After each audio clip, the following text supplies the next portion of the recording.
desenvolvido pelo próprio Igreja Pentecostal. Não é bíblico. Mas quando a gente fala em mistério, nós estamos falando em línguas. Mas isso aí é um termo. Falar em mistério é invenção pentecostal. Não é nada de errado com isso. Falar em mistério, falar em línguas, basicamente é a mesma coisa, né? Então, sim, é a mesma coisa. Ok. Línguas estranhas. Só quer dizer línguas. Línguas estranhas não é um termo bíblico. É línguas. Nós dizemos línguas estranhas porque são estranhas para quem fala. Então, é uma língua que eu não entendo. Eu estou falando pelo poder do Espírito Santo numa língua que eu não aprendi. Então, são estranhas para quem fala. E para quase todo mundo que ouve também. Só no caso de Atos 2, quando falaram em outras línguas, falaram nas línguas dos judeus que tinham vindo das colônias ao redor do mundo, né? Então, e falou na língua dos países onde eles moravam. Mas é a única vez que esse fenômeno aconteceu nas Escrituras.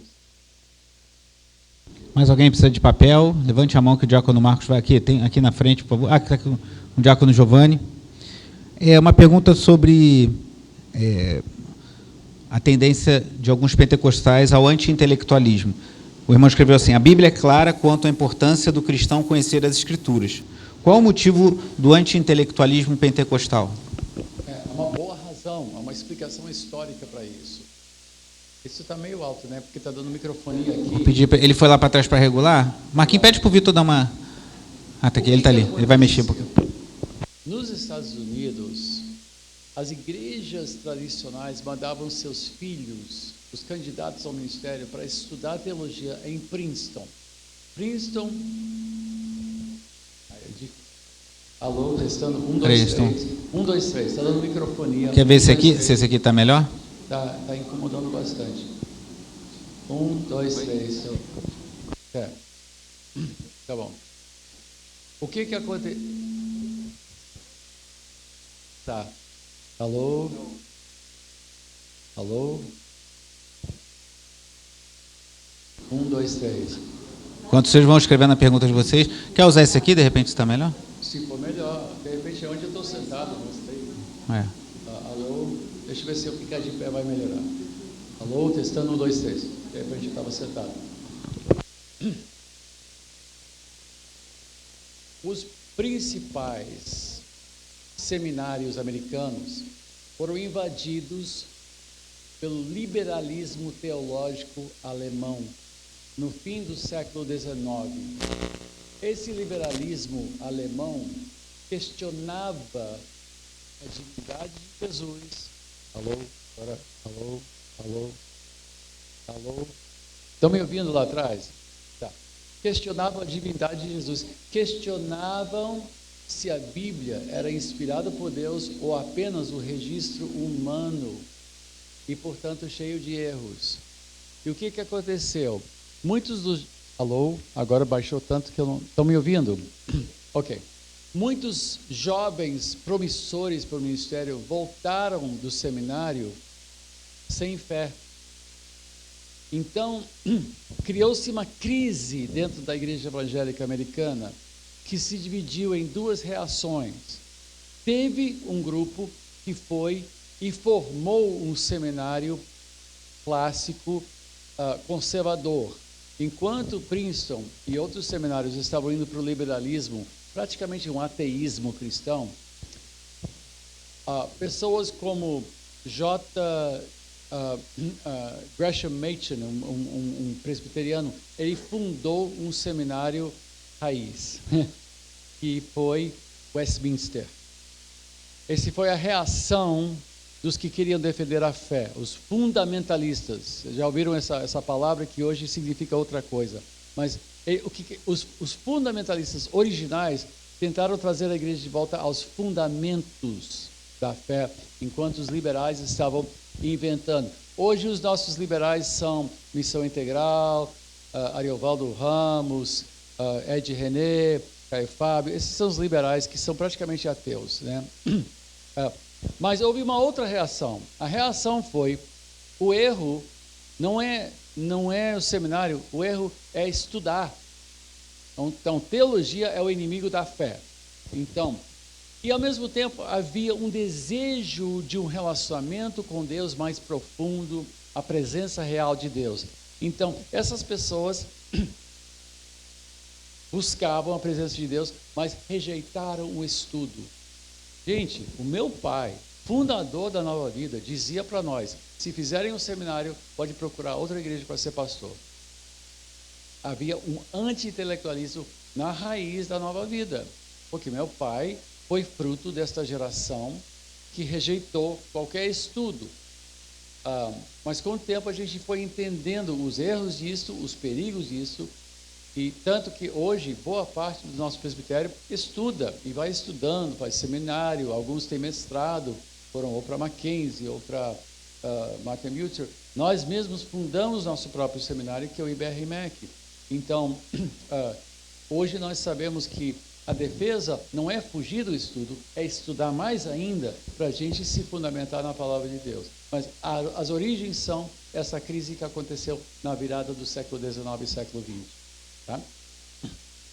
Uma pergunta sobre um assunto que a gente vai trabalhar bastante nessas aulas, que é sobre batismo com o Espírito Santo. Só é salvo quem é batizado pelo Espírito Santo? Sim, porque todos que são salvos foram batizados no Espírito Santo. O batismo no Espírito Santo, o livro explica isso. A explicação, eu vou deixar o livro responder isso, vocês têm que ler isso. Mas o termo batizar no Espírito Santo se refere à regeneração, ao momento da salvação. Tanto que Paulo, em 1 Coríntios 12, ele diz, todos nós fomos batizados no Espírito Santo, referindo-se a todo mundo. Todo mundo. Todos os cristãos foram batizados.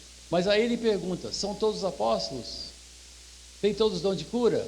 Todos falam em línguas? E o quê? É uma série de perguntas retóricas. A pergunta retórica é a pergunta que você faz onde todo mundo já sabe a resposta. É tão óbvia, né? O Papa é católico? Claro. Né? Deus é brasileiro? Bom, já não sei mais se ele é brasileiro. Mas a pergunta retórica tem resposta óbvia, já embutida na pergunta. Né? Água é molhada? Claro. Então ele diz, todos são apóstolos? Os coríntios saberiam? Claro que não. Todos têm dom de cura? Não. Todos falam em línguas? Não, nem todos falam em línguas. Então essa ideia de que o batismo no Espírito Santo, se você olhar bem os termos em Atos, porque você tem... O que nós entendemos sobre dons espirituais? Nós temos exemplos no livro de Atos, nós temos Romanos 12, 1 Coríntios 12 e 14, e você tem 1 Pedro, capítulo 4, referências a dons espirituais. São poucas referências, e todas elas fazem listas um pouquinho diferentes.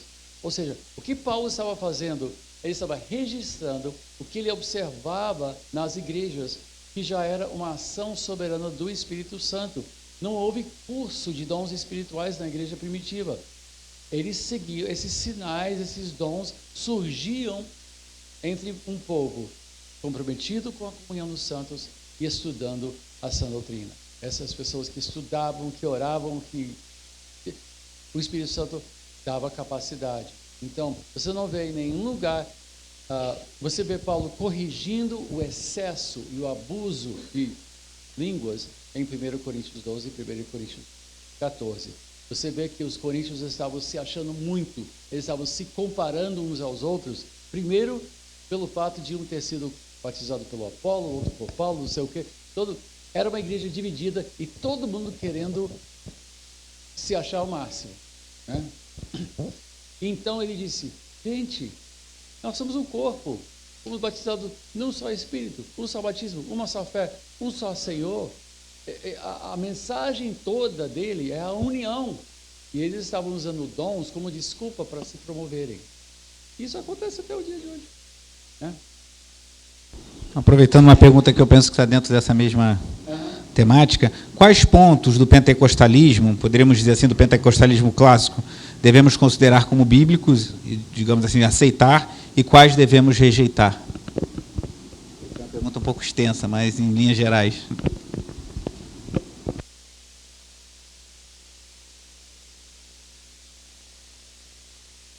Não tem como responder isso numa resposta curta. O livro fala sobre isso. Vocês vão estudar isso, mas isso aí eu não vou conseguir responder assim em menos de 5.000 palavras. Então, nós não tem como responder.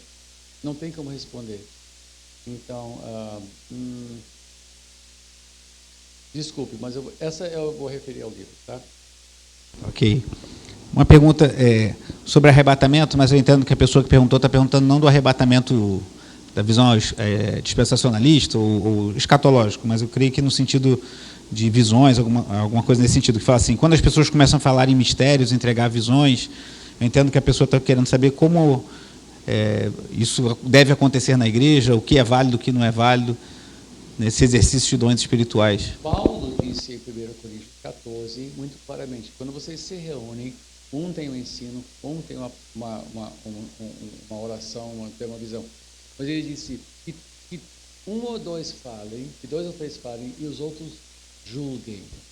O que não acontece na igreja pentecostal, infelizmente, é o exercício de humildade, de submeter algo para a congregação, e a congregação dizer, isto é de Deus, ou isto não é de Deus.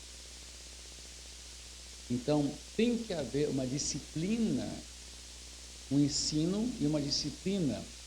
E, geralmente, há uma sabedoria coletiva, onde quando alguém fala assim, eu vos falo, primeiro que nunca devemos dizer isso. Não podemos dizer isso. Nós temos que ser humildes e dizer, olha, eu sinto que o Senhor está me mostrando o seguinte, deixa eu submeter isso a você. Uma palavra para você. E aí os outros julgam. Como? Isso é da carne, isso não é da carne. Eu me lembro que eu estava fazendo um ano novo com testemunhos, né?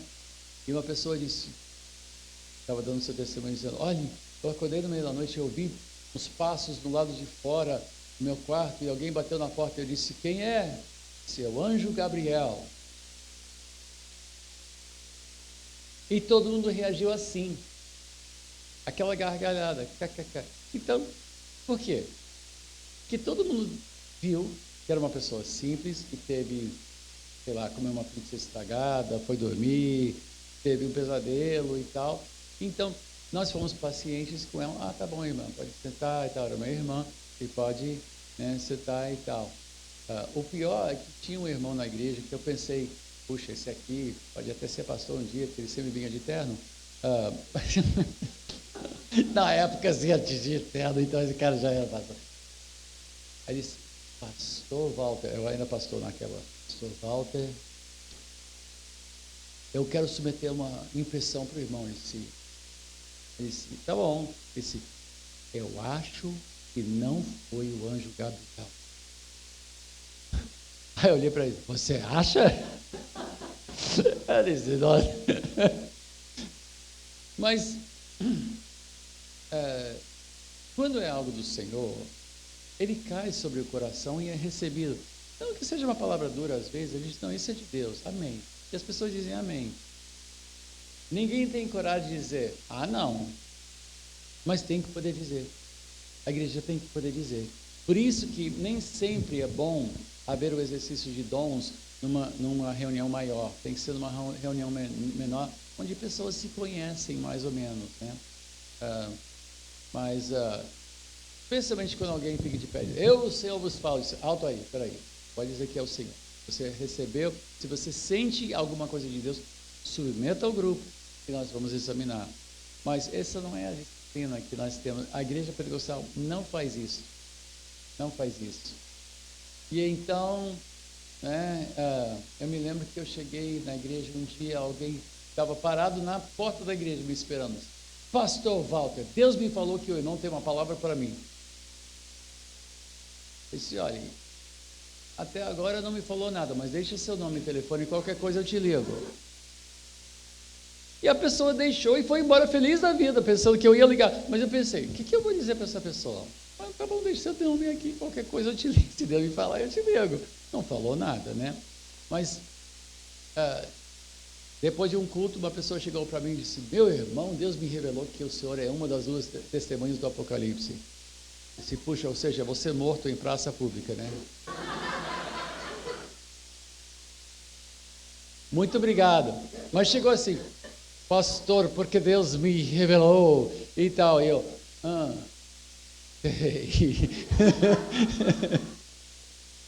E a gente, nós pentecostais, a gente enfeita isso para que seja.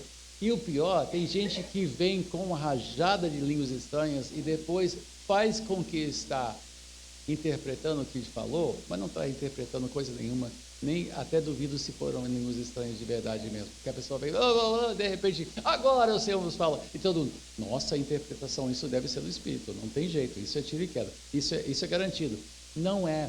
Paulo diz claramente em 1 Coríntios 14, ele disse, 2 ou 3 falam e os outros julgam. Não julgar a pessoa, é julgar a palavra. A pessoa é irmão, é irmã, é da igreja, pode errar, todo mundo erra, todo mundo erra. Então vamos aceitar o fato de que a gente pode estar impressionado, a gente pode estar falando bobagem, mas que isso não deve fazer pessoas nos respeitarem menos, não devemos ter medo de errar. Se tivermos uma impressão, um dia, e Deus realmente falou, não quer dizer que sempre estaremos falando a coisa certa. Eu já profetizei, eu já tive experiências muito fortes de chegar e ter uma revelação tão forte. E eu vou dar um exemplo. Eu cheguei numa igreja, eu disse, Deus está chamando você. Eu disse, deixa eu submeter uma coisa para o irmão. Na frente da igreja. Vou fazer isso na frente da igreja. Vou submeter a igreja. Eu estou sentindo que o irmão está sendo chamado para ser um apóstolo para o Nordeste. Não sei. Aí ele disse, eu acabei de receber um convite para pregar no Nordeste pela primeira vez na minha vida e eu não sabia por quê. E começou uma abertura de igrejas pelo Nordeste da Nova Vida, em cima dessa palavra. Eu cheguei numa igreja, na casa de um amigo, na Carolina do Norte, nos Estados Unidos, sentei com ele e disse, olha, você permite, eu quero te submeter uma palavra.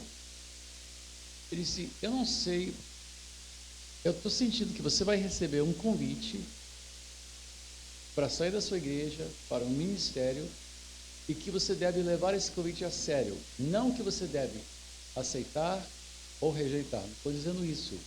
Mas Deus, eu estou sentindo de Deus que você deve levar a sério esse convite. Ele disse, 2 dias atrás eu recebi o convite para ser o diretor de missões de uma enorme igreja italiana no Nordeste americano. Milhares de membros. E ele estava numa igreja, ele disse... Eu estava assim, por que um convite desse? Ele disse, e sua palavra veio confirmar. Ou seja, eu submeti e ele disse, é isso. Agora, isso acontece comigo muito poucas vezes. É raro isso acontecer. Mas quando tem acontecido, tem sido ou confirmado. Agora, eu fiquei de pé numa igreja uma vez, eu profetizei uma palavra dura para o pastor, e ele ficou de pé e disse, isso foi encomendado pelo cara que me ordenou, você está me julgando e tal. E todo mundo me olhou assim e disse, bom, então desculpe qualquer coisa, então eu errei, tá bom, acertei. E realmente, eu já entrei lá com uma espécie de impressão má do cara. Então minha profecia não foi uma profecia, foi uma impressão que já vinha na carne, mas eu também sou passivo de erros, eu também posso errar. Então, esta humildade é importantíssima no exercício de dons espirituais, especialmente quando se trata de profecia.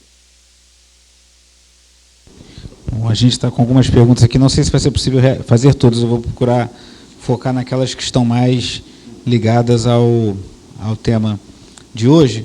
Tem uma que é uma pergunta bem simples, mas eu gostaria de fazer, porque eu acho que tem muito a ver com o que eu tenho trabalhado com a igreja e com o que o senhor fala nos seus vídeos. Inclusive, eu comentava com a igreja que o vídeo mais recente do senhor sobre pornografia, eu achei muito feliz a sua ponderação, porque o senhor saiu do lugar comum, de vai fazer uma terapia, evita a aparência do mundo, falou da importância da vida devocional. Então, chegou uma pergunta aqui perguntando como ler a Bíblia. Então, Muitas pessoas dizem, eu vou começar em Gênesis e ler todo dia um capítulo até chegar em Apocalipse 22. Não é a maneira de ler a Bíblia. Existem planos de leitura bíblica que existem nos aplicativos de telefone. Tem um aplicativo YouVersion, WOUVERSION, YouVersion. Tem Apple Tree, mas também tem na Sociedade Bíblica, pode entrar. Tem vários. Se você fizer um Google, plano de leitura bíblica, tem vários planos que você pode imprimir. E eu tenho um plano que eu sempre recomendo pelo YouTube, que é o plano do Robert M'Cheyne. Robert M'Cheyne foi um escocês, pastor, muito interessante. Mas basicamente você lê 4 capítulos por dia, 4 capítulos da Bíblia por dia. E em um ano você lê o Velho Testamento uma vez e o Novo Testamento e os Salmos 2 vezes em um ano. Muita gente usa esse plano. Depois eu posso mandar o link para quem quiser. Esse plano existe em aplicativos. Você pode baixar esse plano da Sociedade Bíblica online. Você pode baixar isso aí. Aquele do Vinícius, coisa do Evangelho. Por quê? Vinícius Nussman, aquele ligado à editora Fiel. Mas existem muitos outros planos bíblicos. Qualquer plano bíblico é bom. Por quê? Porque não é uma coisa que você tira da sua cabeça. Hoje eu acho que eu vou ler Salmo 91. Mas você leu o Salmo 91 ontem. Mas eu gostei, então vou ler de novo o Salmo 91. E você fica com o Salmo 23, Salmo 91, e por aí vai. Importa que leiamos a Bíblia toda. Por quê? Porque, segundo Isaías 55, a palavra de Deus é como a chuva que cai e molha a terra e não volta sem criar o seu renovo. Assim a palavra de Deus não voltará para ele vazia. Ou seja, só de ler. Aí você diz, mas Levítico é chato. Sim, Levítico é chato. Tem livros que são chatos, né? O fim de Ezequiel, descrevendo o templo, é chato. É sala após sala, corredor após corredor, a medida de cada sala e tal. Ou seja, assim, para que eu estou lendo isso? Mas, quando Paulo disse a Timóteo, 2 Timóteo 3,16, disse, toda a Escritura é inspirada por Deus. O que acontece? Quando você lê ela toda, você recebe de Deus uma carga no seu DNA, ele muda seu modo de pensar. Você começa a pensar biblicamente. Eu não estou falando de, eu vou conseguir citar passagens bíblicas de cor. Não estou falando disso. Eu estou falando.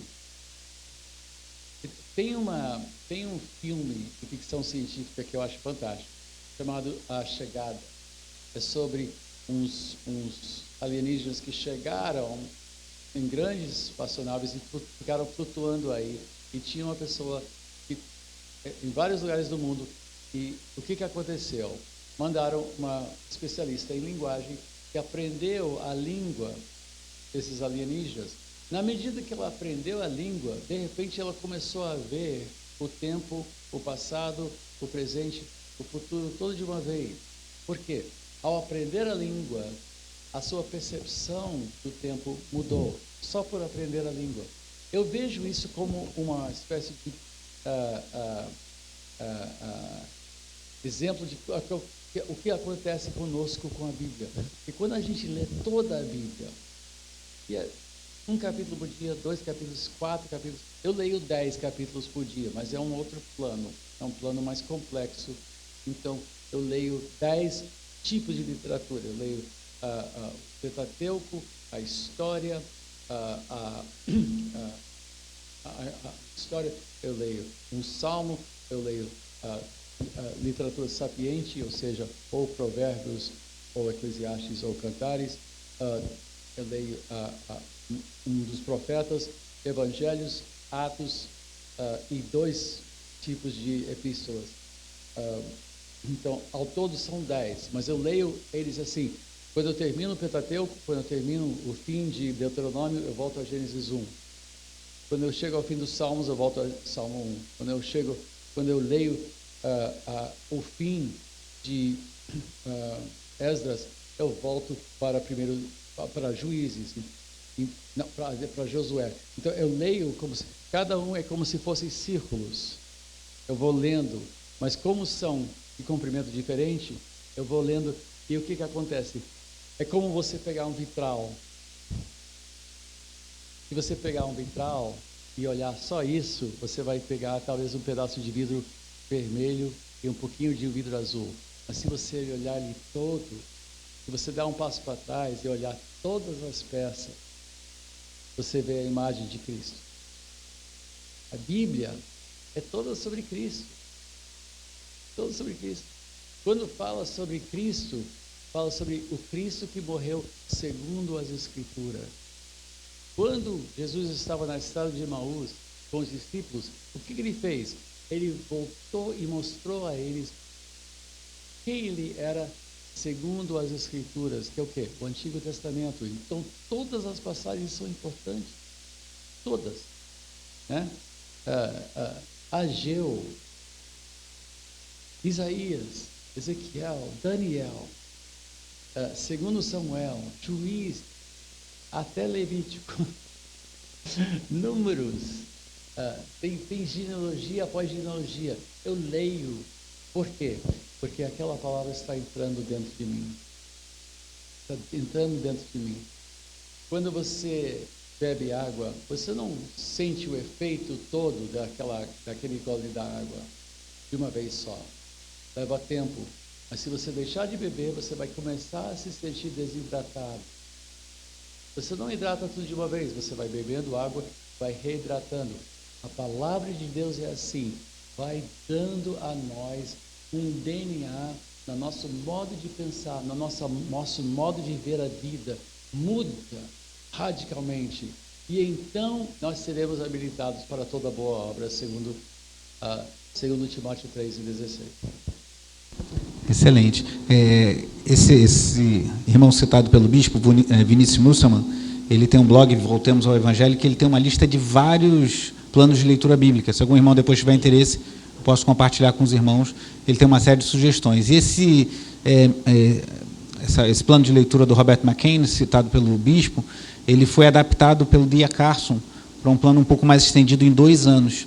Fantástico. Porque muitas pessoas hoje têm dificuldade de ler a Bíblia toda em 1 ano. Então, às vezes, a gente prefere fazer um trabalho mais lento para a pessoa ir pegando esse hábito. E a gente está com um projeto de ano que vem, nesse biênio 2024-2025, a gente fazer essa leitura do McCain, adaptada pelo Carson, ao longo desses 2 anos, associada à Escola Bíblica Dominical. Então, a gente vai ter aulas na Escola Dominical linkadas com a leitura. Por quê? Você aprende aqui na Escola Dominical, e quando você fizer a sua leitura durante a semana, vai estar mais fácil de você entender o contexto. Como um sacerdote, é claro que eu gasto muito mais tempo. Nem todo mundo tem 1h30, primeira coisa pela manhã, para ler a Bíblia. Eu gasto 1h30 toda manhã só na Bíblia, sem levar em conta minhas outras leituras, que eu leio de 2 a 3 livros por semana, fora a minha leitura bíblica. Eu vivo lendo e estudando e orando. Então, mas, vou mexer em 4 capítulos por dia, sabe quanto tempo vai levar? 15 minutos.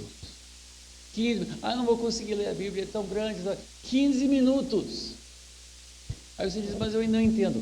Vai lendo, vai construindo as palavras, porque, olha, eu já li o livro de Jó, já perdi contas de quantas vezes eu já li o livro de Jó. Atualmente estou lendo de novo o livro de Jó.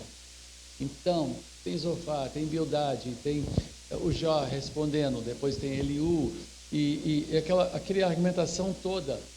E, inicialmente, eu achava uma grande bobagem. Mas, meus irmãos, que livro profundo. Que sabedoria há no livro de Jó. Impressionante. Mas eu tive, Olha, eu comecei a entender Jó depois da 20ª vez que eu li o livro. Sinceramente, leva tempo. Eu já li a Bíblia em várias versões em inglês, várias versões em português, em espanhol, já li a Bíblia toda. Então, mas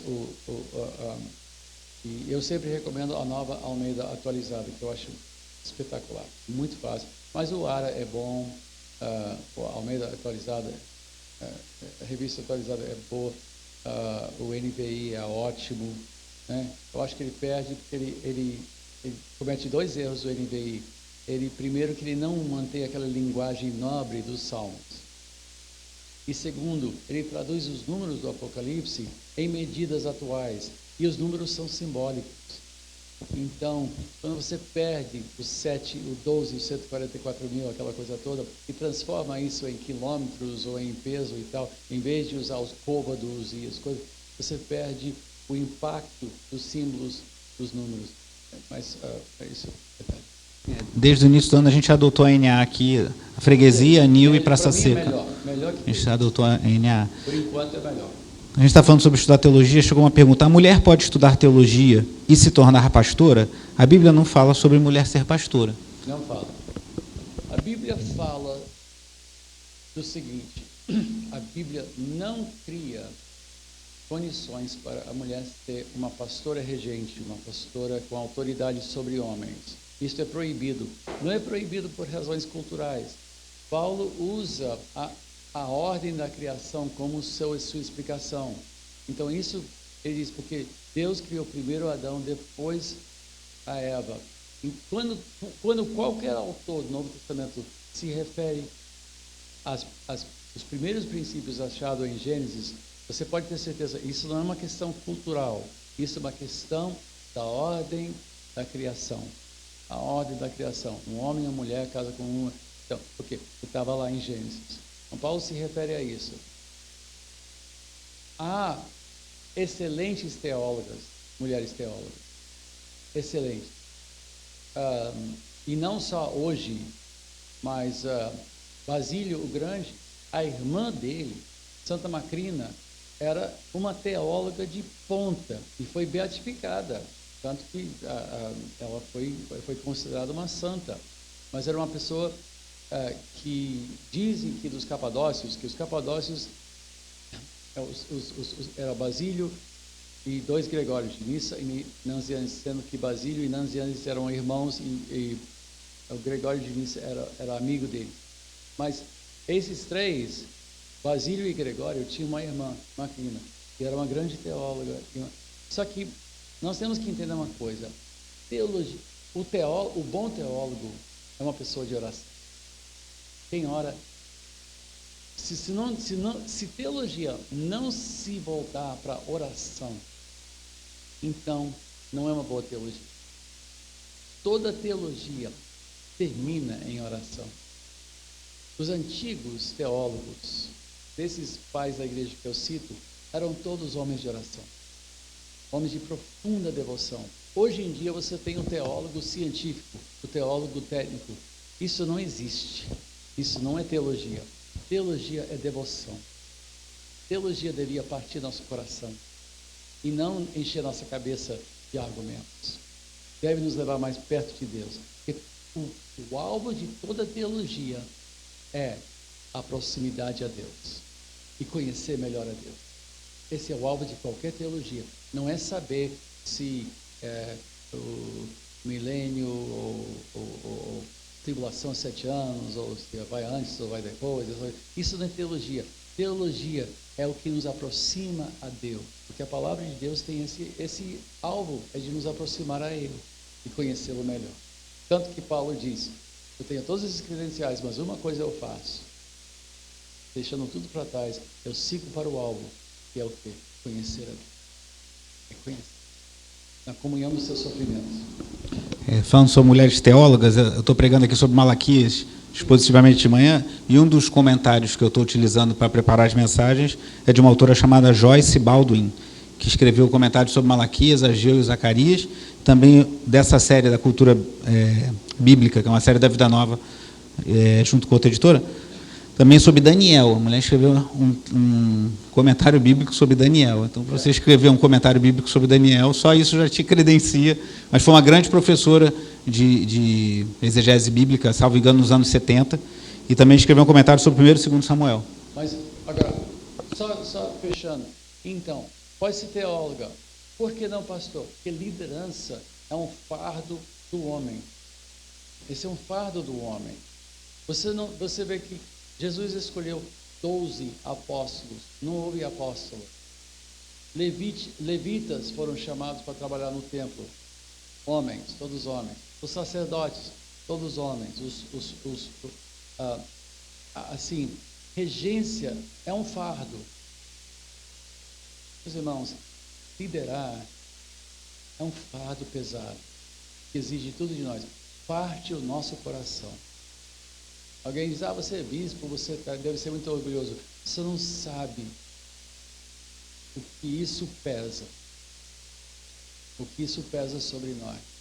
Você não sabe as noites de choro que nós temos. E o peso de liderança é um peso esmagador. Eu sempre digo para os nossos jovens candidatos ao ministério, o ministério vai partir o seu coração. Prepare-se, vai partir seu coração. E esse fardo, a Bíblia coloca sobre os ombros do homem. Não é uma questão de igualdade. É que a Bíblia é a regra de ministério. O homem é o sacerdote do lar e o homem é o regente na igreja, o pastor que exerce a autoridade. Essa autoridade não é para mandar em ninguém. Nós vamos ter que prestar contas a Deus pelo nosso pastoreio das suas vidas. Pense nisso. O seu pastor vai prestar contas a Deus pelo seu pastoreio. Poucos pastores vivem com esta certeza, mas a Bíblia é muito clara que nós teremos que prestar contas. Paulo, quando se despediu dos Efésios, em Atos 20, ele disse, o sangue de nenhum de vocês está sobre mim, porque eu fiz tudo que eu pude para ministrar para vocês. Eu desempenhei, eu dei tudo de mim. Ou seja, ele tinha noção de que ele tinha feito sua responsabilidade para com os Efésios. Então, esse fardo, liderança, não é como no mundo, onde esses caras se acham os máximos. Jesus disse, quem quiser ser primeiro tem que ser servo de todos. O lava-pés é o exemplo do pastoreio. O bom pastor dá a vida pelas ovelhas. Nós somos o para-raio da igreja. Quando a igreja é atacada, ataca quem? Ninguém é atacado porque frequenta. Quem é atacado é ele. O inimigo vem atrás dele. Nossos sábados à noite são noites de tortura. Por quê? O inimigo está lá dizendo, você não é nada, você não...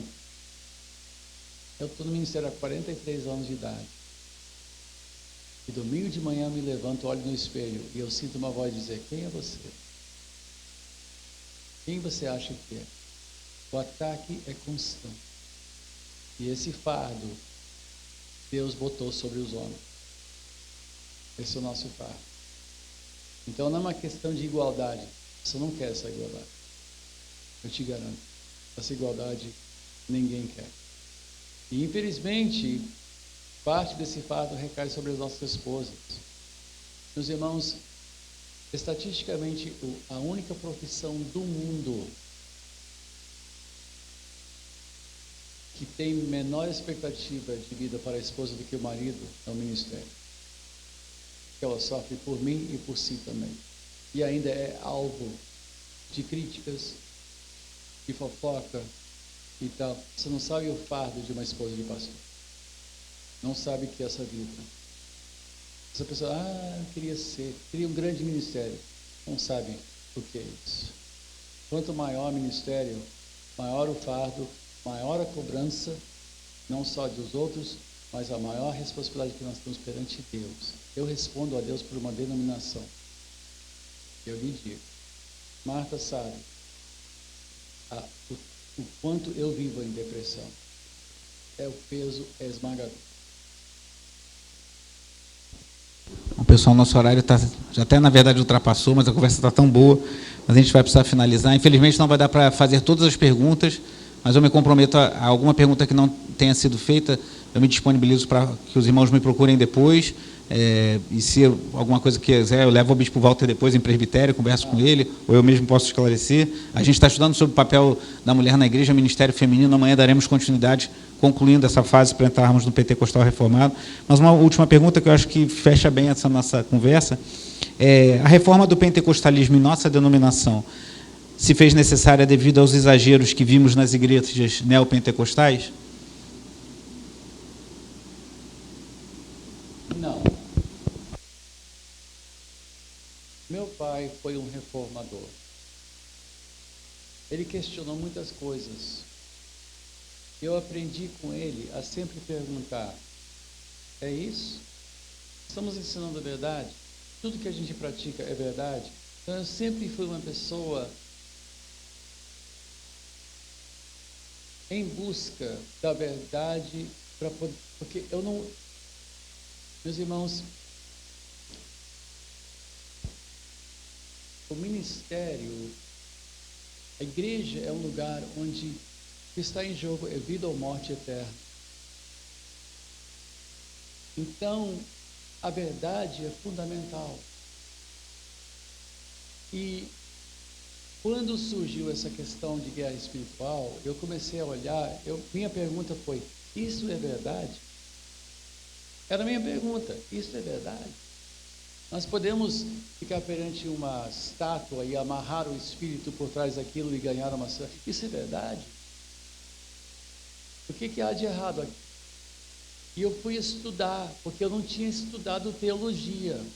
Eu fui me armar. Eu disse: me faltam ferramentas, me falta vocabulário, me faltam os conceitos antigos que são os alicerces da igreja. Eu me senti responsável por uma denominação sem as ferramentas. Então eu fui me armar e me treinar na linguagem histórica da igreja, porque a igreja tem uma linguagem que é a sua teologia, que é a sua leitura fiel das Escrituras. Como a igreja compreende as Escrituras? Ela tem que defender a sua interpretação, para ela não ser mal interpretada, para a Bíblia não ser mal interpretada, levando pessoas ao engano. Porque, meus irmãos, todo herege usa a Bíblia. Todo herege usa a Bíblia. Todo. Caio Fábio usa a Bíblia, mas é um herege. Ele é um inimigo da fé. Ed René Kiewitz, Batista, diz que a Bíblia é insuficiente e tem que ser atualizada, porque não inclui os gays. Ele se chama Batista. É um inimigo da fé. Nós temos que entender o que a Bíblia realmente diz. Então, nessa minha busca, eu descobri que nossa tradição pentecostal, que é mais... Tem que entender, como o pentecostalismo saiu, ela perdeu sua tradição. E aí o que aconteceu? Os nossos pais na fé pentecostais pegaram um pouquinho de teologia dos batistas, um pouquinho de teologia dos luteranos, um pouquinho de teologia aqui, pegaram o dispensacionalismo, pegaram umas coisas e criou-se a teologia pentecostal. A igreja pentecostal não foi formada, não foi disciplinada, não foi educada. Os líderes, os primeiros líderes do movimento pentecostal eram homens muito carismáticos, mas indisciplinados, gananciosos, muito convincentes, e houve escândalo após escândalo. Gente, os escândalos da igreja pentecostal são, assim, uma legião de escândalos, tanto financeiros, morais, maluquices, de toda sorte. Por quê? Porque falta dos raiz, falta alicerce. Então, na minha busca, eu buscava para eu entender, e depois eu buscava para também poder orientar a nossa igreja, que uma igreja é assim, se você pensar numa árvore, tá? Essa árvore tem raízes profundas em Cristo. Os pais da igreja foi a primeira parte dessa árvore. Aí foi crescendo e de repente sai um galho, sai outro galho. Só que esses galhos, no caso do pentecostal, esse galho saiu e quebrou. Nós nos desligamos de todo o resto da igreja, de toda a nossa história.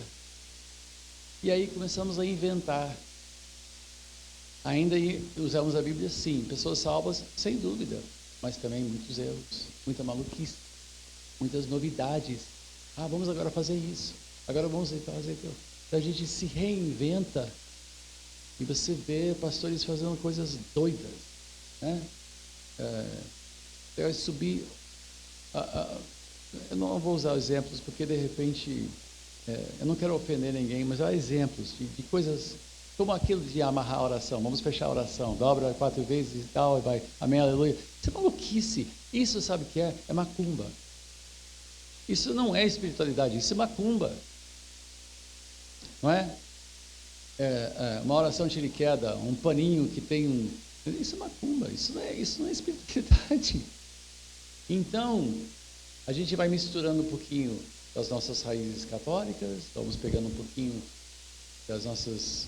Né? Tem muita profecia que não passa de vidência. Tem gente em igreja, tem pessoas em igrejas pentecostais que agem como videntes. Pessoas chegam lá, eu quero ser revelado. Tá bom, minha filha. Deus te fala, não sei o que, e tal. Isso é macumba, isso não é espiritualidade real. E muito disso, meu pai teve um caso de uma menina que foi trazida para seu gabinete lá no edifício central, nos anos 60. Essa menina tinha 14 anos de idade, não tinha penteado o cabelo por 1 ano, estava toda assim, parecia um ninho de rato na cabeça. Ninguém conseguia controlá-la, porque ela tinha um espírito maligno. Trouxeram, entrou, ele expulsou em nome de Jesus, falou com ela sobre Cristo, ela fez a oração de fé. Aí, como meu pai era novo no Brasil, ele sempre pesquisando, disse, como é que isso aconteceu com você? Ela disse, pastor Roberto, na época pastor Roberto, meus pais eram das Assembleias de Deus. E quando eu tinha 9 anos de idade, eu fiquei de pé e disse, eu, o Senhor, vos falo. E a igreja toda se calou. E eu comecei a falar coisas da minha cabeça. Ela viu alguém dizer, o Senhor vos fala, ela achou graça, ficou de pé, eu vou tentar isso. Ficou de pé e começou a dizer, eu, o Senhor vos fala. Aí ela começou a dizer, não, fulano tem que casar com fulano, não sei o que e tal, e todo mundo obedecia a ela. Ela ficou encantada. Ela disse, mas um dia eu fiquei de pé e disse, eu, Senhor vos falo, e eu percebi que não era mais eu falando. Tinha aberto uma porta no Espírito, e a coisa do Espírito não se brinca. E ela disse, eu sabia que não era eu mais, eu tinha sido possuída. E durante anos, um espírito maligno dirigiu aquela igreja assembleiana. O mundo espiritual não é para curiosos. As coisas do Espírito não são para curiosos, são para pessoas alicerçadas na palavra de Deus, com essa disciplina de estudo, de submissão mútua, de compromisso e de bom senso, debaixo de uma liderança pastoral responsável que mantém rédea. Porque se deixar solto, sempre tem um maluco querendo fazer alguma coisa. Porque, gente, igreja, se botar a lona, vira circo. Se botar grade, vira hospício. Se não tiver um pulso pastoral e o ensino, de ovelha inventa cada maluquice. Né? Eu me lembro que eu estava no Engenho Novo. E de repente, no meio do culto, uma moça disse, eu nasci assim e eu vou morrer assim. Aí, terminou o culto, foi cercado por 4 senhoras, uma lendo o Salmo 91, Senhor, e os outros, sai, sai. E ela, não saio não. Não saio não. Sai, o que? Sai. Aí o pastor auxiliar viu o que estava acontecendo, pegou a moça tadinha e levou lá para o gabinete. Era uma moça que estava com um problema, né? Era uma pessoa com uma... E ele disse, desculpe, machucaram meu braço. Estavam segurando ela, estavam lá, sai, sai. Alguém lendo o Salmo 91 e tal, sai e tal.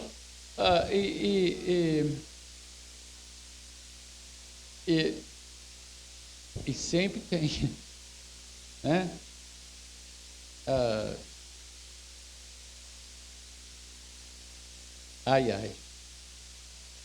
Então, o problema é que uma igreja que quer poder, se poder for o alvo, qualquer poder serve.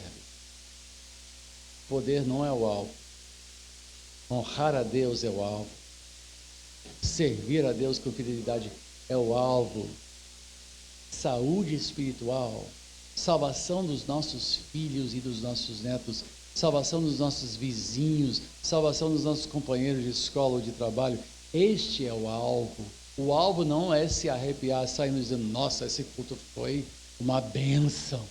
Eu cheguei numa igreja uma vez e disseram, você tinha que ter estado aqui ontem. O pastor pregou, foi uma bênção. Eu disse, pregou o quê? Não sei, mas foi uma bênção.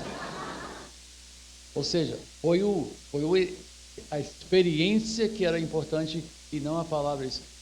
Um pastor teve coragem de dizer para mim, olha, nosso culto foi tão bom que eu nem tive que pregar. Ele disse, então você não teve culto? Não, porque o Espírito tomou a gente. O Espírito não é de violência. O símbolo do Espírito Santo é uma pomba, não é uma águia. O Espírito profeta é submisso ao profeta. Tem que haver ordem, e isso é 1 Coríntios 14. Tudo feito com ordem e decência. Nós não temos que ser intelectuais, mas nós temos que ser bons alunos na palavra de Deus. Bom, a gente já vai encerrar. Se só puder fazer um pinga-fogo rápido, só perguntaram se o neopentecostalismo o senhor entende hoje como uma seita ou um erro teológico? Que está muito dentro disso que o senhor estava falando agora. Neopentecostalismo é o resultado, é como se fosse um progresso natural dos erros do pentecostalismo. Mas basicamente o neopentecostalismo é fruto de oração e do Espírito colocado a serviço dos valores da classe média. Consumo, bem-estar, segurança. Então tem pessoas fazendo corrente de oração para poder ir para Disney. Pelo amor de Deus. Não, foi fruto da igreja pentecostal no âmbito da classe média, com esses alvos de prosperidade pessoal ilimitado. Então começaram essas correntes, principalmente na Igreja Universal, mas também estava na Igreja Renascer, que é uma outra vertente, comunidades e tal, e a Universal com todas as suas filhas, né? O Mundial da Fé, do RR, essa turma. Existe hoje muitas igrejas clássicas pentecostais que se tornaram neopentecostais. Mas o que tem muito hoje é pentecostal que defende o uso de dons, mas não busca a Deus. Porque, meus irmãos, a origem da igreja pentecostal, pessoas ficavam de joelhos a noite toda buscando a face de Deus. Hoje em dia, queremos apenas a experiência de um culto maravilhoso. Então, bota um LCD, um bom guitarra, pinta tudo de preto, dá um show e o pessoal sai suado e arrepiado achando que Deus esteve lá e Deus não estava presente. Né? A maioria nem pede o Espírito Santo que se manifeste. Por quê? Já está tudo ensaiado, o show já está pronto e as pessoas têm a mesma experiência que teriam no cinema ou num show do Tim Maia, que não está mais lá, está morto. Então. Aí a bruxa de Endor teria que trazer Tim Maia de volta. Não Samuel desta vez. É isso.